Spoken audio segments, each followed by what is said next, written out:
Stanford বিশ্ববিদ্যালয়ের গবেষক martial বার্কের নেতৃত্বে করা নতুন গবেষণায় দেখা গেছে ১৯৯০ সাল থেকে যুক্তরাষ্ট্রের কার্বন নিঃসরণ বিশ্ব অর্থনীতিতে প্রায় $10 ট্রিলিয়ন ক্ষতি করেছে। এর মধ্যে প্রায় এক-চতুর্থাংশই দেশটির নিজের উপর প্রভাব ফেলেছে। গবেষকরা বলছেন, যুক্তরাষ্ট্রের কার্বন নিঃসরণ শুধু নিজেদের নয়, পুরো বিশ্বের জন্য ক্ষতিকর প্রমাণিত হয়েছে।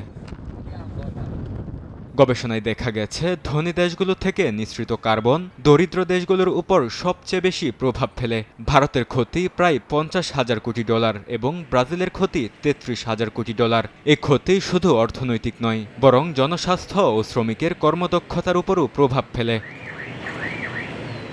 গবেষণায় লস অ্যান্ড ড্যামেজ বা ক্ষতি ও লোকসানের আর্থিক মূল্য নির্ধারণের চেষ্টা করা হয়েছে। তাপপ্রবাহ, বন্যা, খরা, ফসলের ক্ষয়ক্ষতি অন্তর্ভুক্ত করা হয়েছে। বিশেষজ্ঞরা বলছেন, ৩০ বছরের তাপমাত্রা বৃদ্ধি ধীরে ধীরে অর্থনীতিকে ক্ষতিগ্রস্ত করেছে, যা হাজারো ছোট আঘাতের মতো জমে গিয়ে বড় ধরনের ক্ষতি ঘটায়।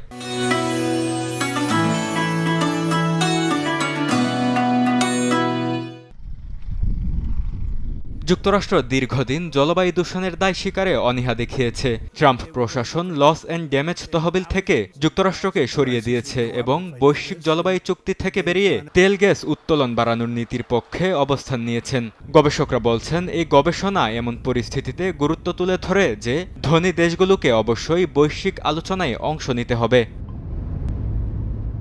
বরকতুল্লাহ, সময় সংবাদ।